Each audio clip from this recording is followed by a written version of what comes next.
Carta 1, fragmento 7. Resumen.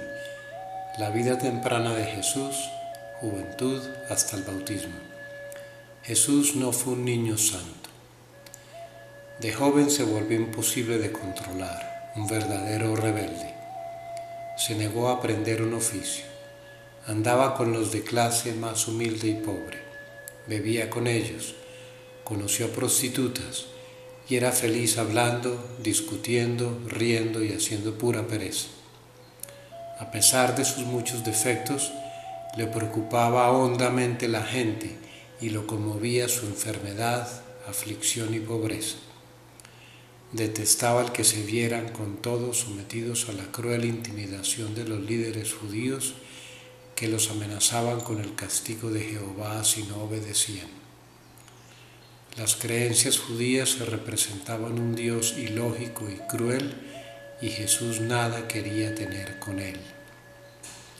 Pero poco a poco empezó a sentir el anhelo profundo de saber y comprender la verdadera naturaleza de eso que sostenía la creación. Repasa su forma de vida, ve el sufrimiento que ha causado, brota el amor por su familia en él. Oye hablar de Juan el Bautista y decide buscarlo para que lo bautice. Muy emocionado porque iba a empezar una nueva vida. Quizá podía encontrar la forma de aliviar de la carga a esos a los que compadecía tanto. Mi vida temprana y mis experiencias en el desierto. Nací en Palestina. Mi madre estaba convencida de que yo iba a ser un Mesías. Al contrario de lo que se cree popularmente, yo no era un niño santo. Cuando me llevaron al templo a la edad de 12 años para que me entrevistaran los sumos sacerdotes para definir si era apto para iniciarme en la preparación religiosa judía, me rechazaron por ser muy testarudo. Amargamente decepcionada, mi madre me llevó de vuelta a casa e hizo lo que pudo para criarme en la santidad que marcó su conducta en todo momento. Esto era una tarea imposible porque mi comportamiento era, sobre todo, el de un individualista y revoltoso. Me molestaba que mi madre me guiara y que tratara de disciplinarme. Siendo joven me volví imposible de controlar, un verdadero rebelde. Rechacé la devota adhesión de mi madre a la fe y a las tradiciones judías y prefería reírme en vez de adoptar actitudes santurronas. Me negué a aprender un oficio que me hubiera encadenado a la rutina.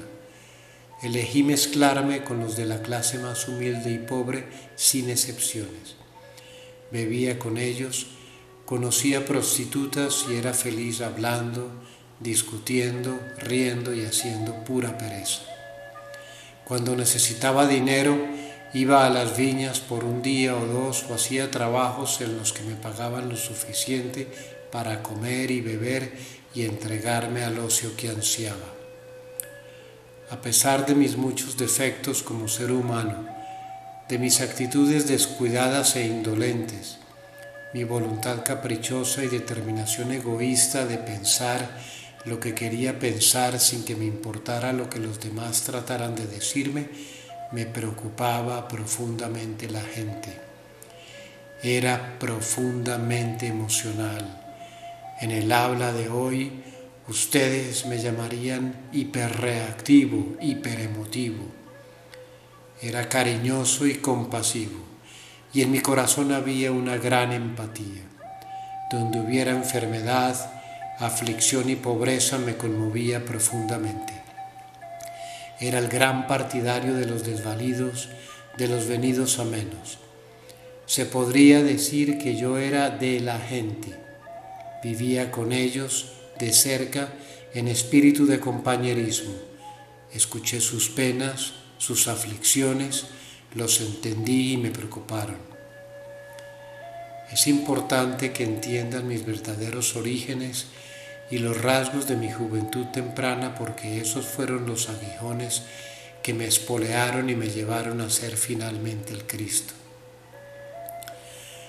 Lo que más detesté con toda mi fuerza y lo que no me aguantaba era la miseria, la enfermedad y la pobreza que veía alrededor de mí.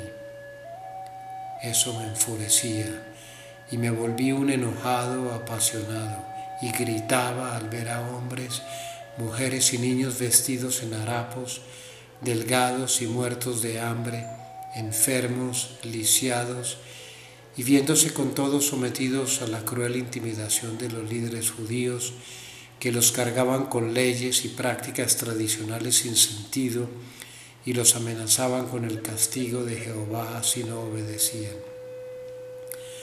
Les decía a todos los que me querían escuchar que esa pobre gente ya tenía mucho que aguantar sin que la aplastaran con absurdas medidas restrictivas del placer.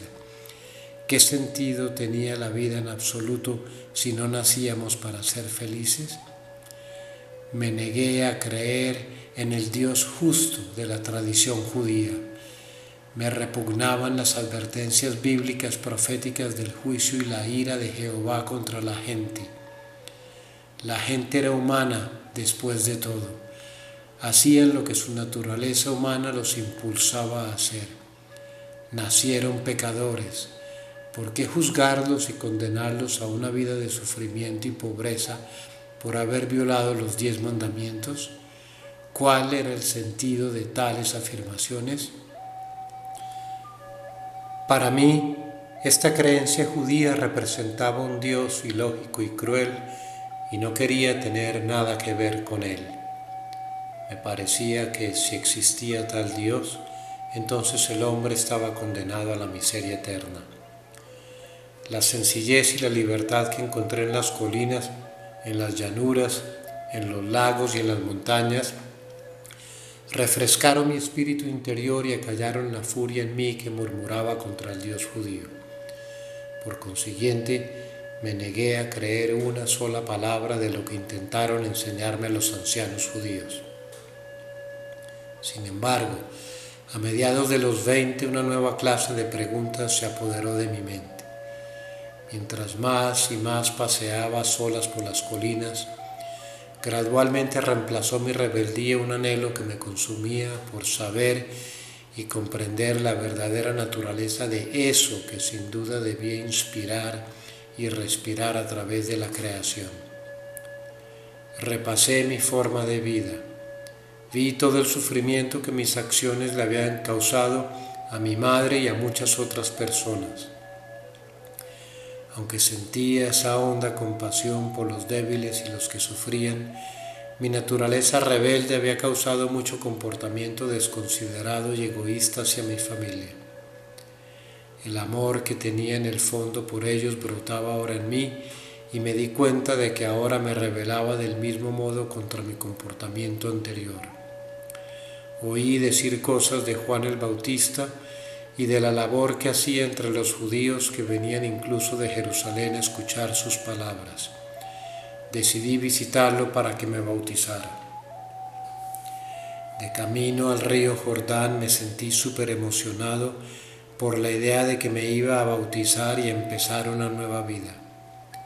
A pesar de mi emotividad desenfrenada, sabía que había nacido también con una inteligencia aguda y con el don del debate penetrante que impacta, don que había usado caprichosa y negativamente, llevando a la gente a desenfrenadas discusiones. Había malgastado mis talentos al seguir una vida egoísta, ociosa y de placer. En consecuencia, había perdido el respeto de los demás y tampoco me respetaba a mí mismo. Por primera vez, esto me era intolerable.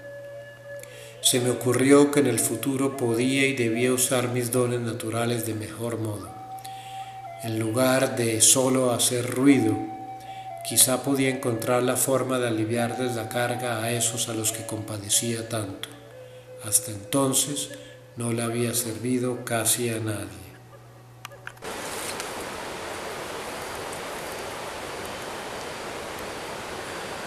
Hola, hola, zapatín con cola. ¿Cómo están, hermanos divinos?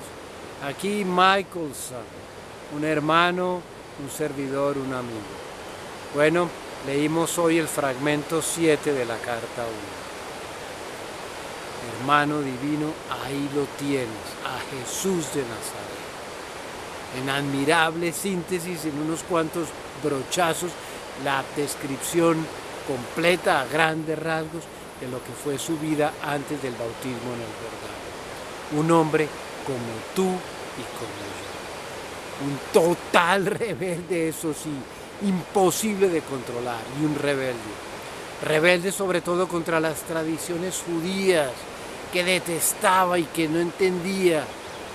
Un hombre que le gustaba era fundamentalmente pereciar, estar ahí charlando, hablando con sus amigos, echando paja y por supuesto también criticando a veces a gritos a los líderes religiosos judíos y esas reglas y observancias de la tradición que no entendía. Un hombre en quien finalmente toda esa rebeldía profunda y ruidosa va siendo reemplazada por un deseo a medida que se aísla ya más de las personas y pasa tiempo y tiempo solo en las montañas, en las colinas, en los lagos. Y surge en él y se hace cada vez más fuerte, quemante, ese deseo de conocer realmente al Dios real, a eso que sostenía ese mundo maravilloso, esa naturaleza divina que tanto amaba Jesús. Hermano divino, ¿no te gustaría de verdad conocer al Dios real? No a ese concepto que te han metido en la cabeza, sino al Dios real. Y conocerlo es experimentarlo real y profundamente en tu corazón. Y empezar a percibir y a sentir en ti que esa fuerza absoluta de amor está viva en ti y que tú eres también eso. ¿No te gustaría? Bueno, hasta aquí mi comentario hoy. Muchas gracias por estar aquí conmigo. Por favor, un like si les gustó este video. Clic en el botón correspondiente para suscribirse al canal. Y gracias por compartir el video. Los amo de verdad. Hasta la vista. Ya muy pronto leeremos lo del bautismo de Jesús y lo que pasó. Vamos a empezar a leer lo que pasó en el desierto. ¡Wow! Cosa tan increíble y maravillosa. Otra vez me despido. Chao, chao. Hasta la vista.